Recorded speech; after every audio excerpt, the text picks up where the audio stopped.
If it's not good, we're going to have to delete it afterwards. All right. Okay. So with that in mind, let's talk a little bit about the concepts, the ideas of looking at the world instead of seeing the problems, the faults, the challenges, the obstacles. There are so many, and we know that. The world, and we see so many setbacks.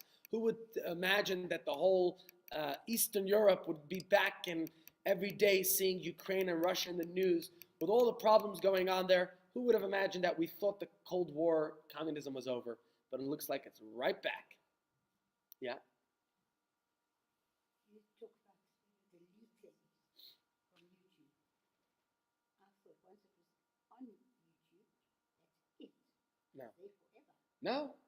If we don't like today's class, we could delete it right after. I could show you how to do it. Another promise. That's why not all my classes are on air afterwards. If I felt like it didn't go well, or there was too much, if people fetched that there was too much distraction.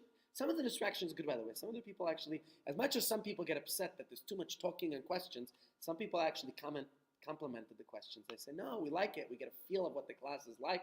We get to hear all the questions, and they don't see it as interruption. Different people see it in different ways. But I have deleted some of the classes that I felt weren't, I don't go through all of them. If I went through all of them, they'd probably all be deleted.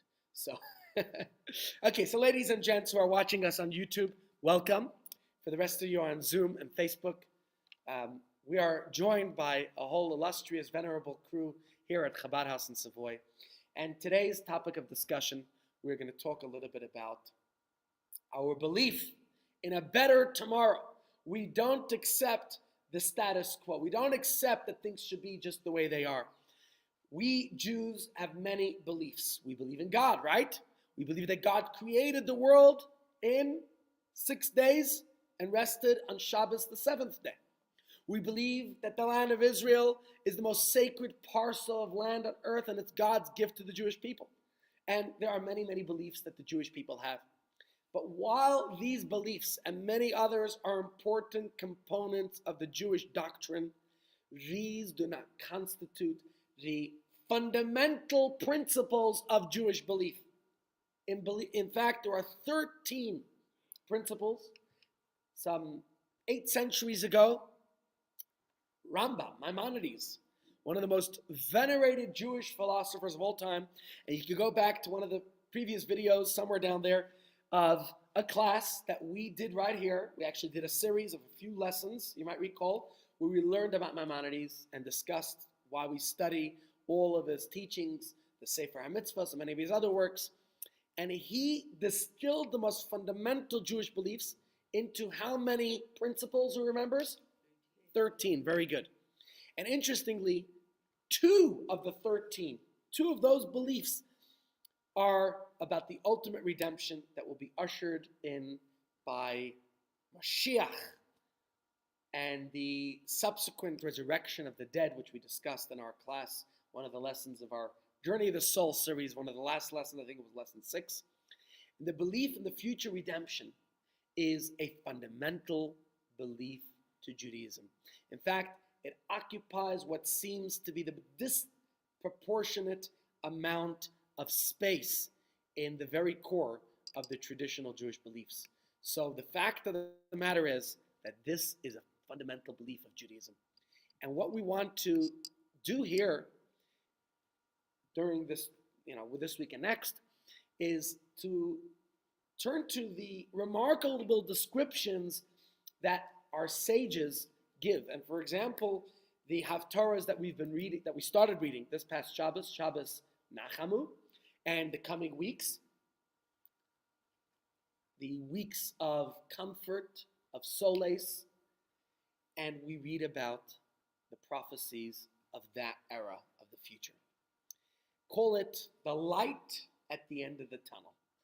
Think about the past 2 years, somewhat of a tunnel. It was a dark period.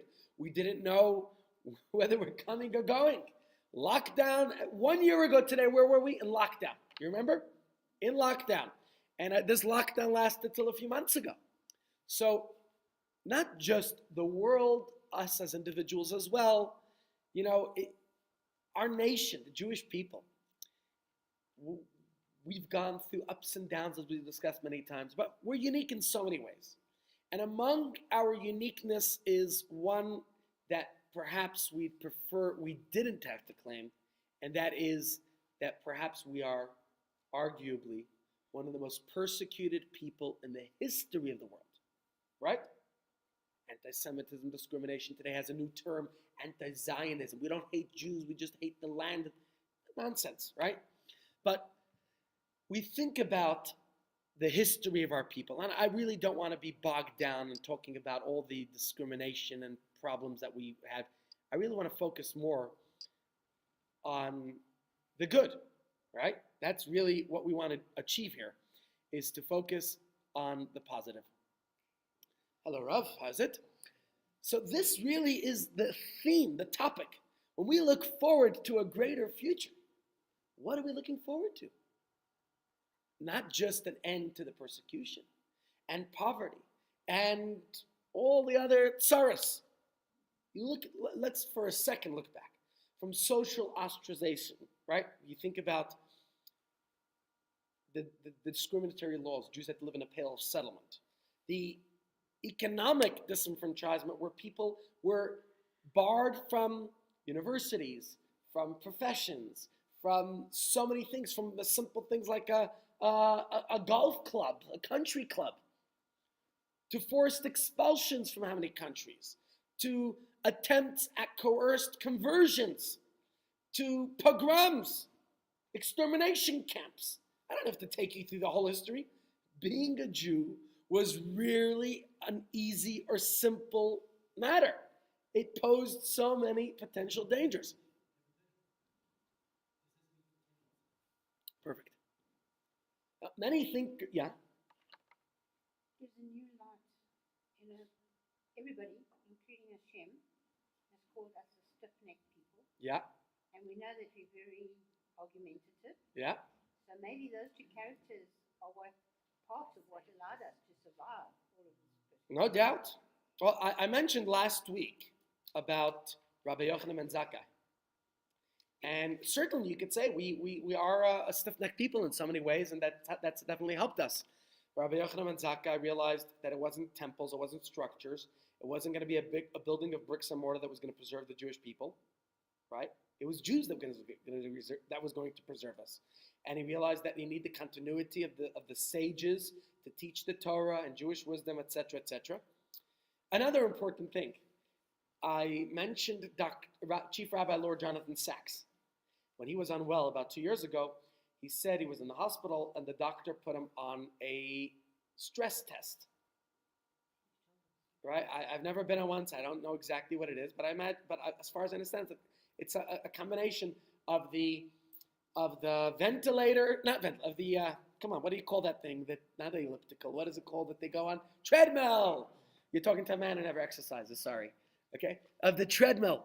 So he says I think it was on a treadmill and ECG hookup monitor. Anyone here ever done that? Yes, okay, so you've been on it. And on the treadmill, this stress test, he wasn't sure what it's about, so he asked the doctor afterwards, or before, he said, what are you checking? Are you checking how fast I could go or how far I could go? What is it, the speed, the distance? So he says, no, the doctor told him that's not what we're checking. I'm checking your recovery rate, how quick you can come back to yourself.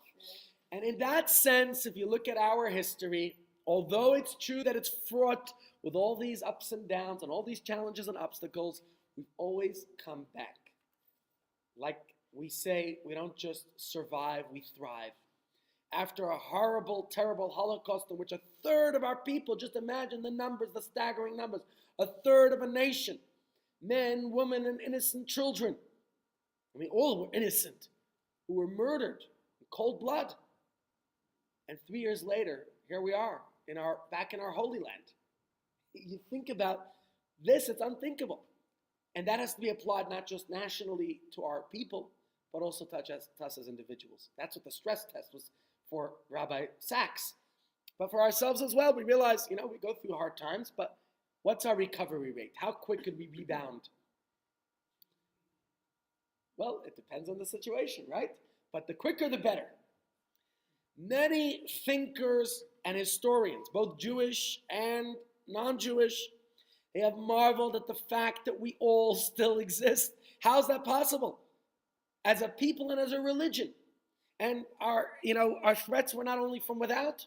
How many times have we been threatened from within? Of people who abandoned our faith and caused trouble to our faith. Mark Twain has a wonderful article about the mystery of the Jew. He asks it as a question.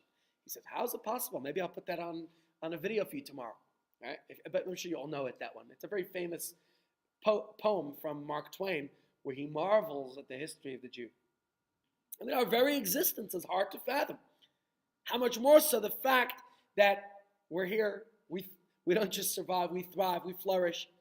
Right? There's literally no parallel for this phenomenon in the annals of human history. And you could say, well, maybe miracles, or maybe we're stiff-necked people, but you could say that so many of the biblical miracles perhaps pale in comparison to the wonder of our mere existence still today. Yes? Yeah, absolutely. There's various natural and supernatural reasons that were suggested to explain this phenomenon of how we're still here. And it's likely that many of these reasons constitute puzzle pieces that if you try to assemble them and put them together, maybe you could figure out what is the secret of the survival of our people. Who knows? Pardon? You think it's going to be harder than that, yeah? So, well, despite the variables and despite the troubles, right, we're here. How do we explain in the Iraqi war with all those Scud missiles, how do you explain easily and quickly the fact that only one man died and he died of a heart attack? Yep. Can you explain that according to what you're No, saying? I don't think it's within nature to explain it. But the point I'm making is we want to look ahead and see that not only, we don't want to face those troubles again. Enough discrimination, anti-Semitism, racism problems in the world. The crime, corruption, greed, you name it.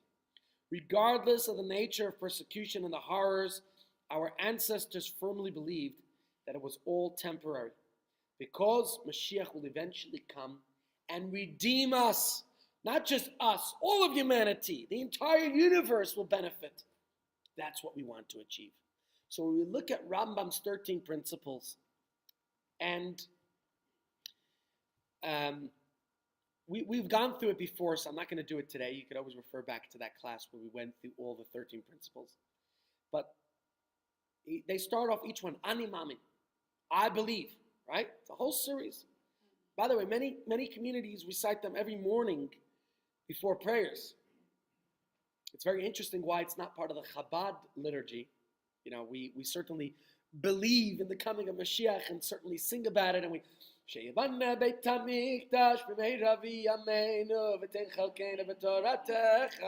start every morning the prayers with that song, right? So why don't we have the 13 principles? The Alter Rebbe chose not to include it in the Siddur. I don't know the reason the reason for it. There are many parts of the prayers that are not included, that you go to an Ashkenaz shul and you'll sing after davening, Yigdal Elokim Chai v'yishtabach, right? It's not in the Chabad liturgy either. So I don't know the reason. I can't tell you. Yeah, do you have a reason? Sure. Yeah, please. I'm not sure who said it. Yeah. But it was said that we have to believe in the coming of Mashiach. Yeah. Whatever the circumstances, but we should not dwell in it. We should not devote our whole life to thinking of Mashiach, but we should rather focus on doing mitzvahs and good deeds. So, while I accept what you're saying, I just grew up as a child in the presence of the Rebbe. And let me tell you, the Rebbe breathed, spoke, lived, every talk of his was Mashiach, Mashiach, Mashiach. So, if that's the case, maybe times were different in the past. I don't know. But the fact is, he made such a huge deal about Mashiach. Maybe because it wasn't in the liturgy. Maybe. Yeah. So I can't tell you the reason, but I do know that Maimonides certainly makes this fundamental Jewish belief, and we know that two of the fundamental beliefs. Let's just put them up here on the screen. Let's start here. So we'll ask our questions in a moment. Whoops. There we go. So the first we know is that this is obviously an important part of Jewish belief. Now, what we want to explore to some degree, we want to look at what the Jewish version of redemption looks like, what the redemption process will entail. I don't think we're going to go through all of these at this stage. So the truth is, I'm going to put this aside for now. Let's talk more about what's that? Yeah. We're gonna talk about some of the aspects, both the physical as well as the spiritual benefits of redemption. Okay? That's what we're going to talk about, because Mashiach is both about a physical metamorphosis and change in the whole world, and also a spiritual one. I have those questions up there, but I don't really want to discuss those because I don't know if I'm going to actually get to all of them. So unless I can incorporate them all in our class, and like I said, I'm not doing this as a series, I'm only going to do it as a few lessons. So we're going to skip those questions because you're going to hold me to it. You're going to say, well, let's talk about those things. And not this time around. Maybe another time when we could dedicate more time, I could go in further detail. Okay,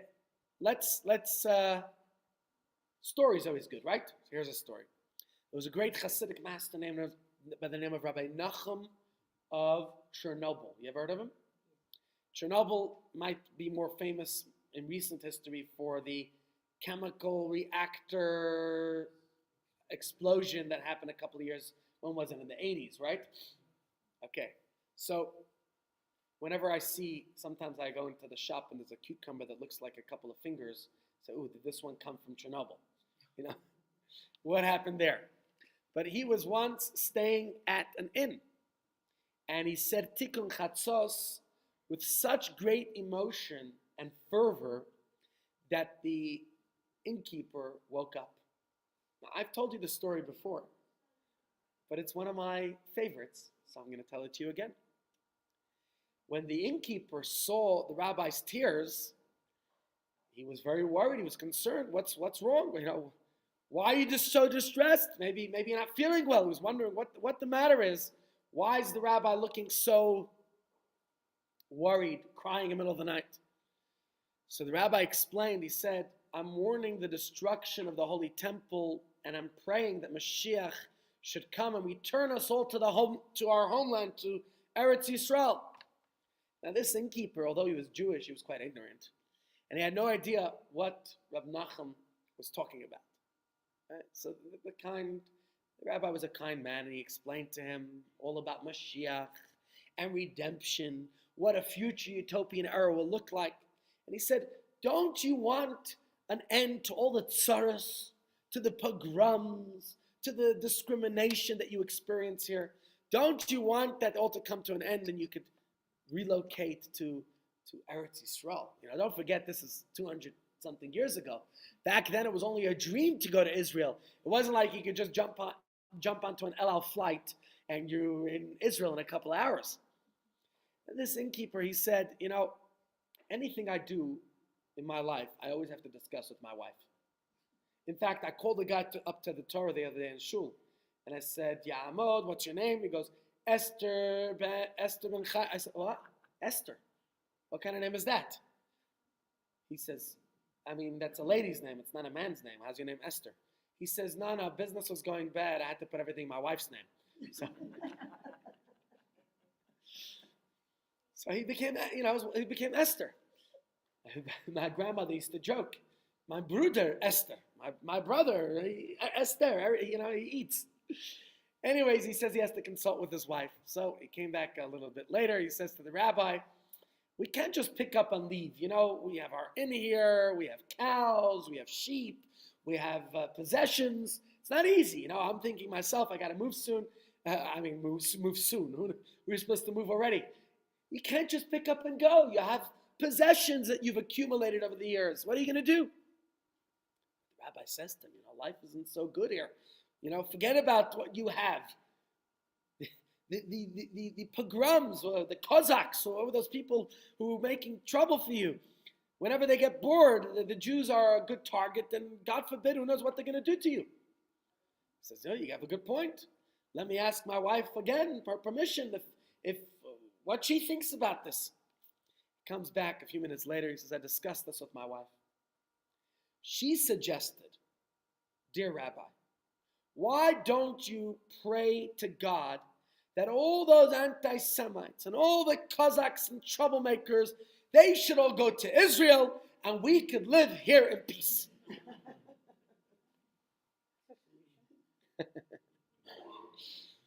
So, of course, for a lot of people, it's too distant. It's too fantastical. We don't even know.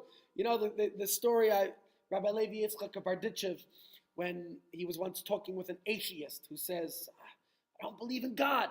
The rabbi said to him, the God you don't believe in, I don't believe in that God either. Because it's so foreign to you, the truth, the essence, understanding about Hashem, that you obviously not having a good grasp and understanding about it. That God that you don't believe in, I don't believe in either, right? What is it? The fear of that God is a wrathful and vengeful and who knows what kind of visions that people have. Oftentimes when a person says they're an atheist or an agnostic, they're not even sure what they don't believe in. They don't know enough what not to believe in. And in some ways, I think about Mashiach, the same thing. We have a lot to learn. And again, I can't guarantee I'm going to tell you everything you want to know about Mashiach in a week, in a few lessons that we're going to do here. But at the same time, there's lots to learn. So whatever we could learn, let's do, right? They say rabbis are just like salesmen. The main difference is that a salesperson sells you something you want but don't necessarily need, while a rabbi sells you something that you need but you don't necessarily want. So I want to share with you the insights of what Judaism, what Torah tells us about it, what our sages say, what the Haftarahs we're reading these weeks are going to tell us. And I think that there's lots of inspiration that can be gleaned. And as we will hopefully discover, the redemption will consist both of physical as well as spiritual blessings. It's a dual dynamic. There's spiritual and physical dimensions. And they're interconnected with each other, right? The spiritual being the source and cause of the physical benefits. If you read of what our sages and the prophets tell us about the era of redemption, that all the delicacies of the world will be available like the dust of the earth. Now there's two ways of looking at it. That they'll be so plentiful, you'll have everything you want. The Medrash says you could pick off a tree, any delicacy, any candy, any sweet. That's the way I was told as a kid. Perhaps another way that they'll be like the dust of the earth. Some say is they'll be insignificant. You won't care for them like that.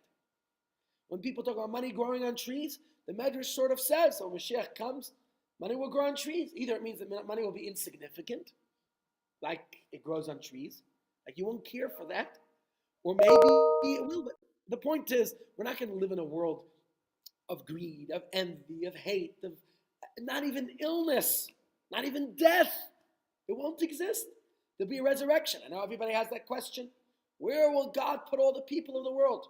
My first answer to you is, drive from here to Cape Town. See how much land lies empty. Okay. My second answer to you is, the same Almighty God who created the world could solve that problem too. So I'm not worried about it.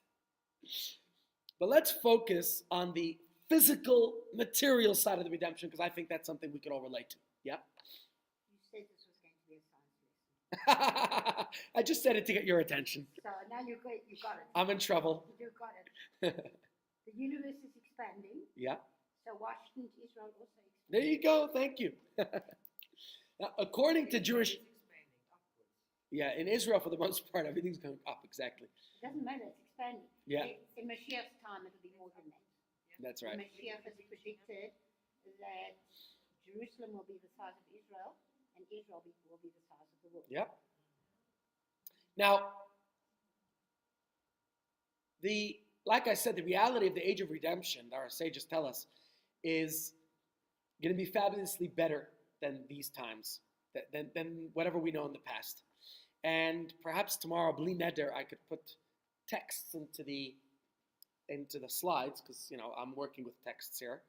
I would like to share with you some of the prophecies that exist, although we're not going to have time to go through all of them. But Bli Neder tomorrow, I'll try to put them in. Now, let's just talk about what Maimonides tells us. Just a few of the, it's in Hilchos Malachim, the Laws of Kings.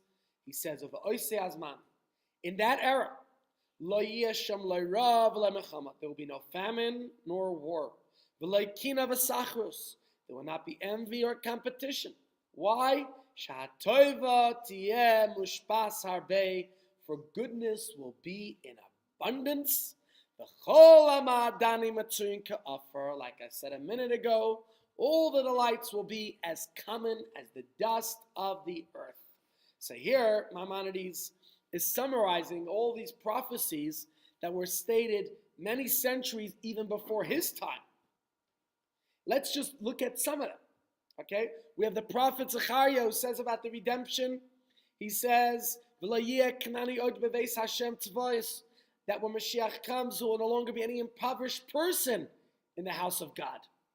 No poverty. No poverty. Okay? Maimonides says there will be abundance. Here comes Zechariah who says there will be an eradication of poverty in the world. And the Gemara explains that this verse is talking about there will be no paupers. Imagine that. No paupers in the world. I remember when I grew up, we grew up in Brooklyn. I mean, poverty here is probably a lot more rife than in Brooklyn. But don't think there's no poverty in Brooklyn. Some people think all Jews are rich. You know what? They think that probably because Jews are very generous and philanthropic and give a lot of charity. So you see Jewish names and maybe Jewish people in businesses. But we know, I'm in the nonprofit world, I know how many people need food parcels. I know how many people are struggling and are hungry and need help, and there's not enough help to give them. So poverty exists very, very much in our communities. Imagine there will be no poverty. Not just Jewish poverty. There will be no poverty in the world. Yeah? If there's no poverty, how will we perform the mitzvah of tzedakah? Well, that's a good question. But tzedakah, I don't believe, is limited to charity in the sense of being philanthropic and benevolent and kind of that way. Even today, you could do tzedakah in so many other ways. You could give a kind, uplifting word. There's so many other ways you could be charitable. Tzedek also means justice. It's about doing what's right, what's the right thing. I'm sure there'll be many other ways of fulfilling that. Or maybe there'll be certain mitzvahs that will no longer. I mean, for example, caring for the dead. That's not going to be an option any longer when Mashiach comes. If a basic tenet of Jewish faith is that we will live eternally. If you're going to live forever, then you won't be able to bury the dead. If people won't get sick, how are you going to fulfill the mitzvah of visiting the sick? Maybe these are mitzvahs that are going to become obsolete. To tell you the truth, I'm sure the Chevra Kadisha won't mind to be out of business. Right? I'm sure Hatzalah won't mind. A lot of my friends and volunteers who are paramedics who have to get up in the middle of the night to, an emergency. They won't mind. Their wives won't mind if they don't have to wake up in the middle of the night and rush off to an emergency. I guarantee you. There'll be less yawning from some of my colleagues, even from me. So these are things we don't mind if those mitzvahs could get eliminated. But I'm sure there are other ways of doing charity. So I remember there was one guy used to collect. He used to go knocking on people's doors. And one day we were just chit-chatting with him and said, what happens if you win the lottery? What will you do?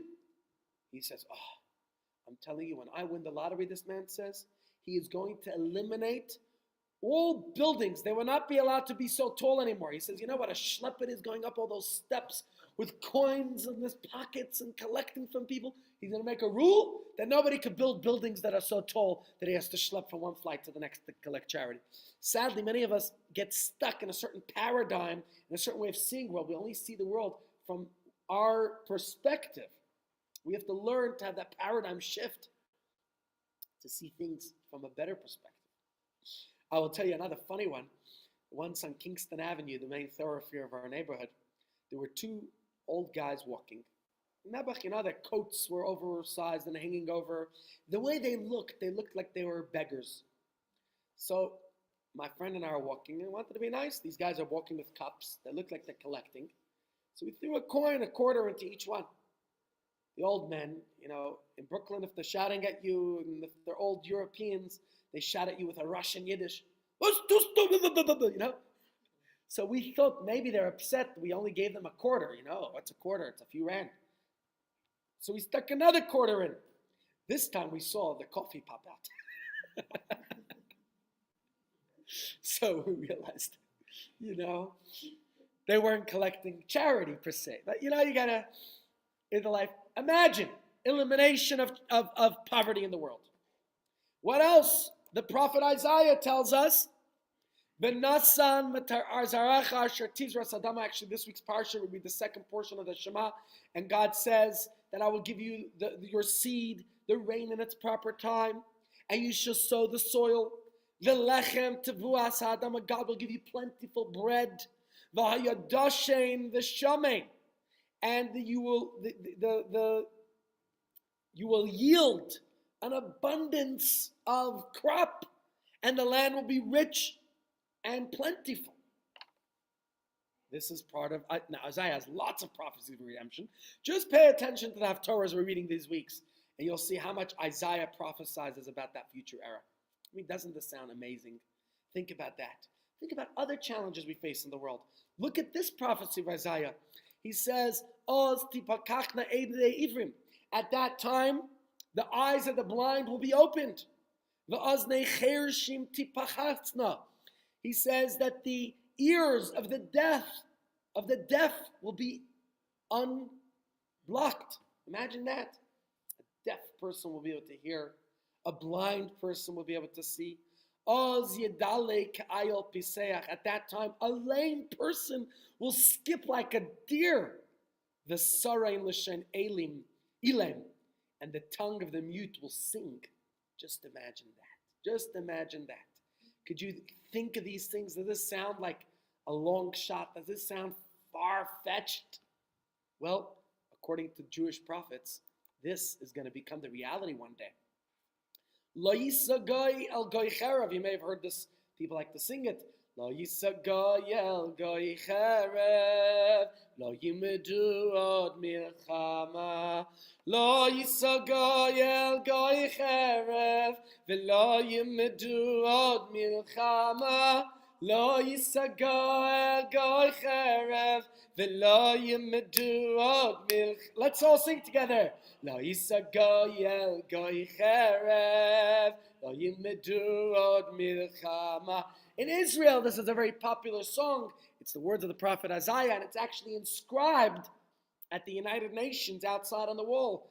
It says, no nation shall lift up sword against any other nation, and they shall not know war anymore. Well, so far it seems like a pipe dream, right? But that is what our prophets tell us. Let's look at another two. The chitchu charvoisam leitim. This one is also inscribed at the United Nations outside, that their nations should beat their swords into plow blades. V'chanisosehem lemazmeros, and their spears into pruning tools. So just imagine that, a disarmament of the world. Does this just sound like a dream? It's kind of happening in Israel already. Kind of. There's that artist in the Negev who collects parts of shells and artillery missiles and turns them, yes, absolutely. But there's still war, there's still corruption, there's still... We're getting there, And, of course, we know, La'ishma Chamas ba'artzeich, and no longer will Hamas be heard in your land. Interesting, the word Hamas in Hebrew means violence. I wonder what it means in Arabic. Maybe it also means violence. Maybe that's why they chose that as their name. I don't know. But the prophet says, you will no longer hear Hamas, violence in your land. Shod v'shever bigvulaych, nor will there be robbery or devastation bigvulaych in your borders. Just think about that. All of these prophecies, they tell us how Judaism believes that all or so many of society's problems and ills, they're not permanent. They're not going to be here forever. The future is quite bright indeed. There's a better tomorrow coming. Are you concerned about war? When you turn on the news and hear about what's going on in the Middle East, what's going on in Ukraine and Russia, when you hear what's going on right here in Africa in so many places, right? Does hunger not bother you? That in this, when I was a kid, they used to say, that if you don't, the starving people in Africa, the starving people in Africa. By the way, the Rebbe created a program in the States, which I showed you guys a video about once, about how they were able to take the program. Her name was Shirley Chisholm. She was the first African-American woman voted into Congress from Brooklyn. And she was disappointed because she didn't get the Rebbe's endorsement. But the Rebbe said to her, I don't endorse any politicians. He never did. But he said, I have advice for you. And he gave her this suggestion.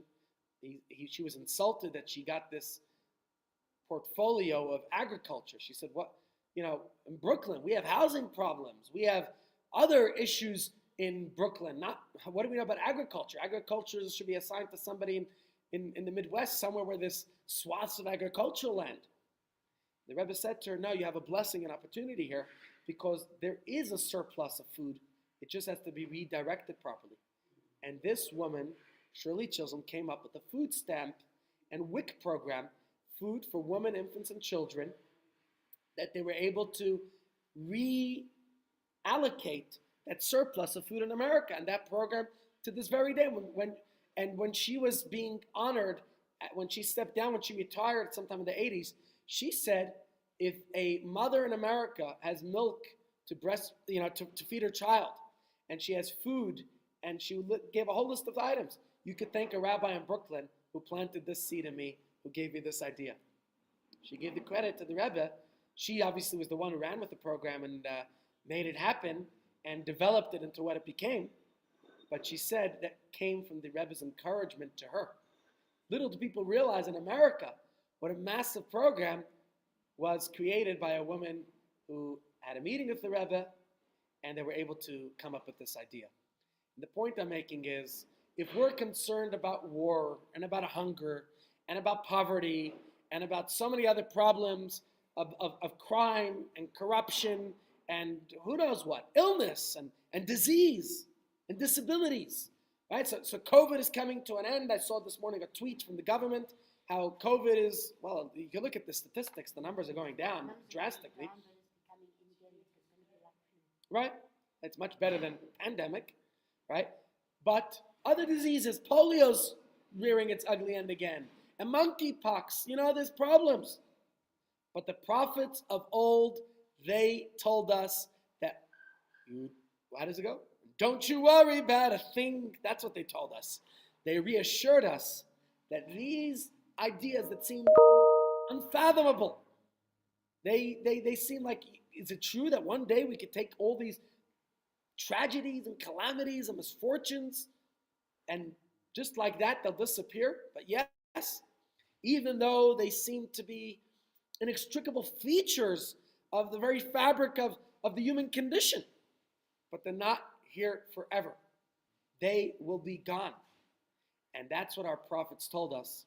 And so we have to be marching on. Not, we are marching to Pretoria, to Pretoria. No, we are marching to a better future, to a brighter future. That's what we are marching towards. And ladies and gentlemen, please come again tomorrow. And tomorrow we will go a little bit further. We will analyze all these prophecies, how outlandish, how far-fetched they might seem. But we will examine them. We will dissect them, okay? And we will contrast this idyllic description that our sages, that our prophets tell us about the future with the times that we're living in today.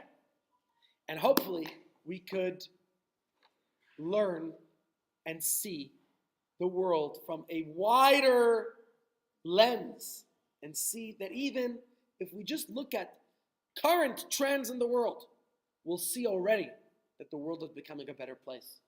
Like you said, we see already the bullets are being turned into plowshares. You'll see so much more that already exists if we just pay attention. So enjoy lunch. Enjoy the art class at 1 o'clock with Kim. And come tomorrow for another shiur and further discussion on this matter. I hope. Come with an open mind, and you will see how much there is to learn and know. Yeah. In preparing for the estimate, Yeah. I learned something. Again, what I didn't focus on before. Those prophecies of Yeah. Mashiach were made before the exile. Before the destruction of the first temple, even. No, before the exile of the 10 tribes, which was 40 Yeah. years before the temple. Yeah. Exactly. That's what I found amazing. Yep. Okay, we're going to go more into this tomorrow. Looking forward to seeing you all, both in person and online. But come join